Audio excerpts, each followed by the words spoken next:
গতকাল মমতা বন্দ্যোপাধ্যায় একটা কথা স্পষ্ট করে বলেছে, তিনি বলেছেন এর পিছনে যারা রয়েছে তাদের নাম প্রকাশ হলে বাংলাদেশ উত্তাল হয়ে যাবে। তিনি কিন্তু একবারের জন্য বলে নাই যে ইন্ডিয়া উত্তাল হবে। তার মানে আমরা ধারণা করছি বাংলাদেশের এমন কোন ব্যক্তি বা সংস্থা এর খুনের পিছনে যে জড়িত রয়েছে, যার নাম প্রকাশ্যে বেরিয়ে আসলে বাংলাদেশ উত্তাল হয়ে উঠবে। ওসমান হাদির ঘটনা নিয়ে সেই জল্পনা কল্পনা সত্য হচ্ছে। দর্শক, পশ্চিমবঙ্গের সাবেক মুখ্যমন্ত্রী মমতা বন্দ্যোপাধ্যায় রহস্য ফাঁস করে দিচ্ছে। বাংলাদেশের রাজনীতি উত্তাল করে ফেলছেন তিনি কার্যত, এবং এটা নিয়ে তোলপাড় শুরু হয়ে যাবে। হাদিরে যারা মারছে তাদের নাম যদি প্রকাশ করা হয় তাহলে বাংলাদেশ উত্তপ্ত হবে। এর মানে হইতেছে কি যে যারা মারছে তারা এদের সরকারি পর্যায়ে কোনো লোক আছে আছে, অথবা বাংলাদেশে কোনো আইন শৃঙ্খলা রক্ষাকারী বাহিনী হইতে পারে। চলবে না, চলবে না, ভারত থেকে কোনো পশ্চিম বাংলাদেশে চলবে না। স্বরাষ্ট্রমন্ত্রী যে বক্তব্যটা দিয়েছেন, এই বক্তব্যটা হলো সর্বমিথ্যা একটা বক্তব্য। ভারত একটা খুনি রাষ্ট্র, বিএসএফ একটা খুনি বাহিনী। ব্যর্থতা এত বেশি, যার প্রত্যেকটা ব্যর্থতার পেছনে দায় মূলত হোম মিনিস্ট্রি এখানে অনেক বেশি ব্যর্থ। সালাউদ্দিন সাহেব বর্ডার নিয়ন্ত্রণ করতে পারেন না, বর্ডারে কিলিং হচ্ছে সেটাকে তিনি এক্সপোজ করে যাচ্ছেন ভিন্নভাবে, এবং সেই কিলিংকে লিটারালি অস্বীকার করে গেছেন। এন্ড যখন বর্ডার কিলিংকে বাংলাদেশ থেকে অস্বীকার করা হয়, সেটা বেনিফিট বাংলাদেশকে দেয় না, অনলি বেনিফিট দেয় হচ্ছে ইন্ডিয়াকে। নাসিরউদ্দিন পাটোয়ারির জীবনে অনেক বড় সংখ্যা দেখা দিয়েছে। রাজনৈতিক বিশ্লেষকরা মনে করছে ওসমান হাদির ভাগ্যে যে নির্মম পরিহাস লেখা হয়ে গেছে, নাসিরউদ্দিন পাটোয়ারির জীবনেও ঠিক এরকম একটি কালো অধ্যায় যে কোনো মুহূর্তে নেমে আসা বিচিত্র নয়। বাংলাদেশি নামক ভারতীয়রা যে এখনো পর্যন্ত বাংলাদেশের প্রত্যেকটা আনাচে কানাচে আছে, এটা সত্য। কিন্তু আপনাদের কাছে আমার প্রশ্ন রইল, ওই ভারতীয়রা কাদের ছায়া তলে আছে? আজকে নাসিরউদ্দিন পাটোয়ারি বেনাপুর সীমান্তে গেছে সীমান্ত পাহারা দেওয়ার জন্য, আর ওখান থেকে ফিরার পথে ওই ভারতীয়রা নাসিরউদ্দিন পাটোয়ারির গাড়ির উপরে হামলা করছে। আসসালামু আলাইকুম।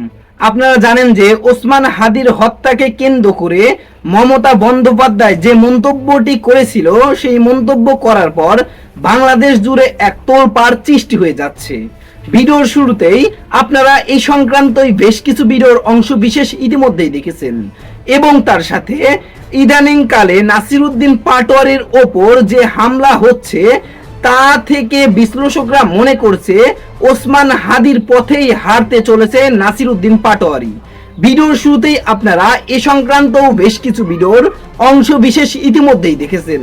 মূলত আজকের এই ভিডিওটিতে সে সকল ভিডিওরও বিস্তারিত আলোচনা দেখতে পারবেন। ভিডিওর শুরুতেই যে সকল ভিডিও দেখেছেন তা থেকে হয়তো ইতিমধ্যেই আন্দাজ করতে পেরেছেন আজকের এই ভিডিওটি কতটুকু গুরুত্বপূর্ণ হতে চলেছে। অতএব চলুন কথা না বাড়িয়ে একটি লাইক দিয়ে সম্পূর্ণ ভিডিওটি দেখে আসি। হাদিরে যারা মারছে তাদের নাম যদি প্রকাশ করা হয় তাহলে বাংলাদেশ উত্তপ্ত হবে। এর মানে হইতেছে কি যে যারা মারছে তারা এদের সরকারি পর্যায়ে কোনো লোক আছে, অথবা বাংলাদেশে কোনো আইন শৃঙ্খলা রক্ষাকারী বাহিনী হইতে পারে। মানে আমার মনে হয় না পৃথিবী এমন কোনো চুতিয়া দেশ আছে যারা নিজেদের মেধাগুলারে নিজেরা এইভাবে ধ্বংস করে। যেমন আপনি যদি চিন্তা করেন, এই যে মমতাদি, হ্যাঁ কিন্তু নামটা বলে নাই, বলেই দিছে যে আমি দেশের স্বার্থে নামটা বলতেছি না। আমাকে কোনো চুতমানের পোলারে দেখছেন দেশের স্বার্থ চিন্তা করতে, সব বেচে কিনা দেয়, এদিক বেচে ওই দিক বেচে, মানে যে যার পকেট ভরার ধান্দায় থাকে সব সময়। এই যে হাদির মতো একটা পোলাটা, আমার 33 বছরের জীবনের ইতিহাসে হাদির মতো এরকম ট্যালেন্টেড রাজনীতিবিদ আমি দেখি নাই, যে বাংলাদেশটারে মানে রাষ্ট্র কাঠামোগুলারে এত সুন্দর করে বুঝে। এই যে আজকে আমাদের পররাষ্ট্রমন্ত্রী প্রতিমন্ত্রী আর কি, যে শামাউবাদ মনে আমার নাম, তাই কইতাছে যে কি ভারতের একটা অঞ্চলের পরাজিত মুখ্যমন্ত্রী কি বললো হাদির হত্যাকারী নিয়ে, সেটা নিয়ে এত মানে বিচলিত হওয়ার কিছু নাই।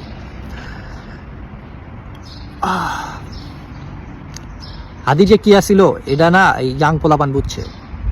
মানে ও যে কি লেভেলের থ্রেট ছিল, যে ভারতের মতো একটা পরাশক্তির ওটা মারতে হয়েছে।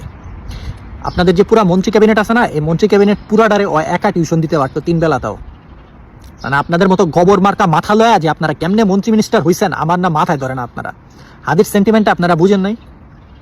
8 লাখ না 9 লাখ মানুষ হয়েছিল জানা যায়। আপনি একজন প্রতিমন্ত্রী হয়ে আপনি কইতেছেন যে হাদির মানে হত্যা এত ইটি করার দরকার নাই বা এই নাই। আপনারা চাইতেছেন নাকি বেসিক্যালি যে জনগণ আপনার করে পিড়া এরপর নামাক সরকার থেকে? হাদির সেন্টিমেন্টটা বোঝার মতো অকাত আপনাদের হয় নাই এখনো। এই 1.5 বছরে আপনারা এখন পর্যন্ত বুঝতে পারেন নাই, বা 1.5 বছর না 6 মাস এখন পর্যন্ত বুঝতে পারেন না যে হাদির বিচারের জন্য সবাই কি পরিমাণ সিরিয়াস। আমি পৃথিবীর আর কোনো দেশে দেখি নাই যারা নিজেদের মেধাগুলারে এইভাবে নষ্ট করে। এই যে অনেকে আমার কয় তুই দেশে আস না কিল্লিগা, বয়ের থেকে বয়ে অনেক বড় বড় কথা বলা আছে। আমি দেশে গেলে তো আমার মারে লিবো প্রতি 2 সপ্তাহের ভিতরে। আমার মায়ের খেলার পরে হয়তো আমার বন্ধু বান্ধব কিছু করতে পারবো, কিন্তু ততক্ষণে তো আমি ডেড, তাই না? কারণ মেধার বিকাশটা আমাদের দেশে হইতে দিবে না, তাহলে তো এই দেশটা এভাবে চলতে পারে না। নাহলে শামা উবায়েদ, তারপরে যে বালসাল মন্ত্রী মিনিস্টার হইতে পারে। উন্নত দেশে যেহেতু টয়লেট পরিষ্কার করবো না এটির দেওয়া, এটির যে পরিমাণ ঘিলু আর যে পরিমাণ বালসাল, এটি যে বিভিন্ন করেন না, অক্সফোর্ডে পড়ছে, বালসাল অক্সফোর্ডে পড়ছে কেমনে? বাপের টাকায় পড়ছে, বাপের টাকা আছে লেগা অক্সফোর্ডে পড়ছে, নাহলে ওই চ্যাটার বাড়ি চান্স পায় অক্সফোর্ডে। এই বালসালগুলারে মন্ত্রী মিনিস্টার বানায় রাখছেন। এখন যদি হাদির মতো পোলাপান যদি দাঁড়ায় যায়, এরা চান্স পায় কখনো মন্ত্রী পরিষদে? এইভাবেই তো সিস্টেমটা চলে আসতেছে, এবং এই সিস্টেমটারে টিকায় রাখতে হইলে তো যে হাদির মতো পোলাপান উঠতে দেওয়া যাবে না।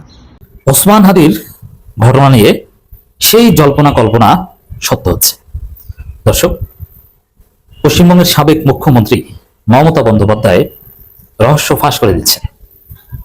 বাংলাদেশের রাজনীতি উত্তাল করে ফেলছেন তিনি কার্যত, এবং এটা নিয়ে তোলপাড় শুরু হয়ে যাবে। দর্শক, আপনারা অলরেডি শুনেছেন বাংলাদেশের রাজনীতিতে এখন সবচেয়ে আলোচ্য বিষয় এটা। অমিত শাহের উদ্দেশ্যে মমতা বন্দ্যোপাধ্যায় বলেছেন, ওসমান হাদিকে কাকে দিয়ে খুন করিয়েছেন সব জানি, বললে বাংলাদেশ উত্তাল হবে। আমরা আগে থেকেই বলেছিলাম, এটাই জল্পনা কল্পনা, যে ওসমান হাদিকে হত্যা করেছে ভারত। আর ভারত কিন্তু ভারতের তারা কিন্তু সে আমেরিকা কিংবা কানাডা যেও হত্যাকাণ্ড ঘটায়। ওসমান হাদিকেও কি সেই এসে সরাসরি হত্যা করেছে না? বাংলাদেশে যা করায় সেটা ডিজিএফ এর মাধ্যমে করায়। ডিজিএফ এর 3 তলায় এর অফিস আছে। অতএব ওসমান হাদির হত্যাকাণ্ড ঘটিয়েছে ডিজিএফ এর মাধ্যমে, একদম ক্লিয়ার হিসাব। যে কারণে আমরা বারবার বলেছি, পিনাকি ভট্টাচার্য ডিজিএফ এর দিকে ইঙ্গিত করেছেন হত্যাকাণ্ডের যে প্যাটার্ন। এই যে শুটার যে শুট করেছে বা যাদের নাম শুনেছে, এরা জাস্ট পুতুল, এরা জাস্ট ঘটনা ঘটিয়েছে টাকার বিনিময়ে, বাট এরা পরিকল্পনাকারী বা এদের কোনো বিশেষ মোটিভ ছিল না। যেমন যে ছেলেটা ফয়সাল গুলি করেছে, ওর সারানার লাভ নাই ওসমান হাদিকে হত্যা করলে, ওর লাভ হচ্ছে বেশি টাকা পাবে, কিন্তু ওর কোনো ভীষণ বা পলিটিক্যাল কোনো লাভ ছিল না। ওসমান হাদি ছিলেন ভারতের আধিপত্যবাদের বিরুদ্ধে বাংলাদেশের আইকনিক ফিগার হয়েছে। তা ভারত ওসমান হাদিকে হত্যা করে অনেক উদ্দেশ্য হাসিল করার চেষ্টা করেছে। তা ভারত ডিজিএফ এর মাধ্যমে হত্যা করিয়েছে, আর ভারত এই কাজ বাংলাদেশের ডিজিএফ এর মাধ্যমে যদি কোনো কাজ করায়, সেই হত্যাকাণ্ডের কুল কিনারা কোনোদিন উদ্ঘাটিত হয় না, কোনোদিন হয় না। যেমন সাগররণী হত্যাকাণ্ড, এটা এমন শক্তি ঘটিয়েছে যে হত্যাকাণ্ডের কুল কিনারা কোনোদিন বাংলাদেশে কোনো সরকার পারবে না, বিএনপি সরকারও পারবে না, ইউনিট সরকারও পারেনি, আওয়ামী লীগ তো পারেনি। ওরকম ওসমান হাদি হত্যাকাণ্ডের রহস্য বাংলাদেশে যদি আরেকটা বিপ্লব হয়ে ইন্ডিয়ান হেজিমনি একদম শূন্যের কোঠায় নেমে যায়, কোনোদিন কেউ ডিজিএফআই একদম বিলুপ্ত করে দিতে পারে, তখন হয়তো আপনারা দেখতে পারেন যে ওসমান হাদি হত্যাকাণ্ডের বিচার হয়েছে, বা প্রকৃত পরিকল্পনাকারী এটা জাতি জানতে পারবে। কিন্তু জানতে পারলেও তাদেরকে বিচারের আওতায় আনা ইটস ভেরি ইম্পসিবল। সর্বোচ্চ ডিজিএফআই কয়েকজনকে আপনি জেলে ঢুকাতে পারবেন বা ফাঁসি দিতে পারবেন। গুম খুনে জড়িত থাকার অভিযোগে ডিজিএফআই সাবেক কয়েকজন ডিজি এখন জেলে আছে না, এরকম পারবেন। কিন্তু একদম মূল পরিকল্পনাকারী তো ভারত। সে ভারতের মোদির বিরুদ্ধে কি আপনি ইন্টারন্যাশনাল কোর্টে মামলা করতে পারবেন? না, তা পারবেন না। আর মনে রাখতে হবে যে এটা সাউথ ব্লকের পার্ট। সাউথ ব্লক, এটা যারা বোঝেন যে সাউথ ব্লকে ফরেন মিনিস্ট্রি আছে এবং প্রাইম মিনিস্টারের ব্যক্তিগত কার্যালয়, এগুলো সরাসরি মোদির, মানে রয়ের প্রধান কিন্তু মোদি, রিপোর্ট করতে, রয়ের রিপোর্টিং বস হচ্ছে Modi, that means prime minister. বাংলাদেশে যেরকম ডিজিএফআই রিপোর্টিং বস হচ্ছেন prime minister, DGFI not under সেনাবাহিনী, DGFI is under prime minister. যার ফলে এই ডিজিএফআই কোনো ঘটনা ঘটালে এর কোনো কিনারা উদ্ঘাটন কেউ করতে পারবে না। It's very simple.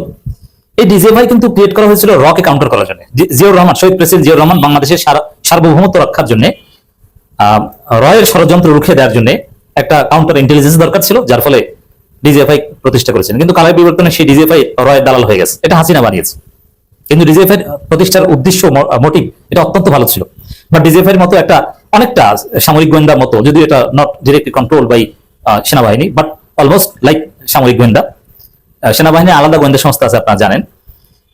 তো এটা সেনাবাহিনীর লোকজনই চালায়, বাট রিপোর্টিং বস বা এটা আন্ডার, এবং কচুখাত ইসের মধ্যেই, ক্যান্টনমেন্টের মধ্যেই, বাট প্রাইম মিনিস্টার আন্ডার, প্রধানমন্ত্রী কার্যালয় আন্ডারে। এমনকি এনএসআই ওটাও প্রাইম মিনিস্টার কার্যালয়ের অধীনে। তো এখানে এটা কোনো কুল কিনারা পাওয়া যাবে না। তবে আসলে অনেক কথাই ছিল যে এটা মির্জা আব্বাস করেছেন কিনা, অমুকে তমুকে নানান কথাবার্তা ছিল। কিন্তু ঘটনা ঘটার কয়েকদিন পরে আমরা স্পষ্ট করে বলেছিলাম এটা ভারত ঘটিয়েছে। এমনকি ওসমান হাদি হত্যার পর কিন্তু ভারতের বিরুদ্ধে স্লোগান হয়েছে, ভারতপন্থী পত্রিকা অফিসে হামলা হয়েছে, প্রথম আলো ডেইলি স্টারে হামলা হয়েছে। যদিও এই হামলা আমরা কখনোই সমর্থন করি না, এটা সুযোগ নিয়ে কোনো উগ্রবাদী গোষ্ঠী বা করে থাকতে পারে, বাট ভারতকে দায়ী করেছে মানুষ, এটা তো সত্য।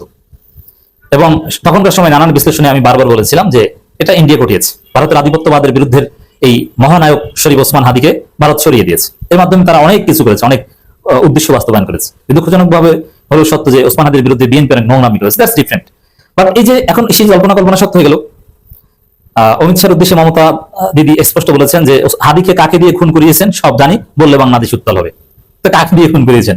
এখন দেখেন, আমরা এখন বলবো না যে কাকে দিয়ে খুন করেছে, খুন তো ওই ফয়সালকে দিয়ে করেছে। এবং দেখেন হিসাব মিলে যাচ্ছে, সেই ফয়সাল কিছুদিন আগে শুনেছিলাম যে ফয়সাল গ্রেপ্তার হয়েছে পশ্চিমবঙ্গে, ভালো কথা।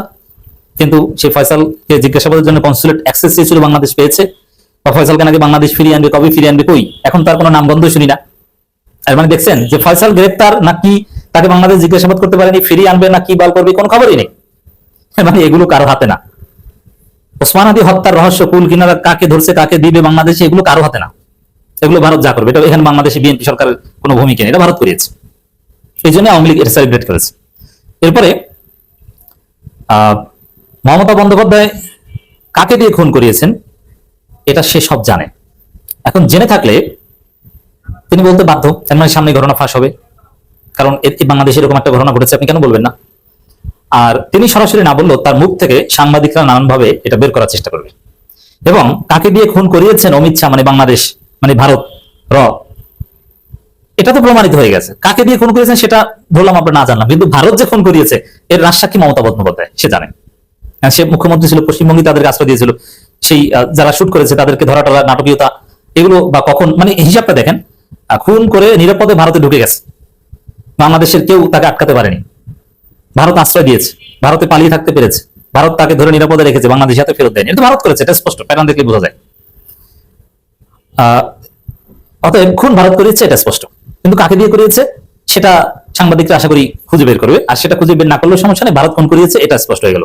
আর ভারত খুন করিয়েছে কার মাধ্যমে, এটা বললাম যে ভারতের ওখান থেকে কে কোঅর্ডিনেট করেছে এটা মমতা জানেন, বাট এটা যে বাংলাদেশের ডিজিএফআই এর মাধ্যমে এক্সিকিউট করেছেন এটা পিনাকি ভট্টাচার্য বলেছেন। আর বাংলাদেশ উত্তাল হবে, ভারতের বিরুদ্ধে উত্তাল হবে।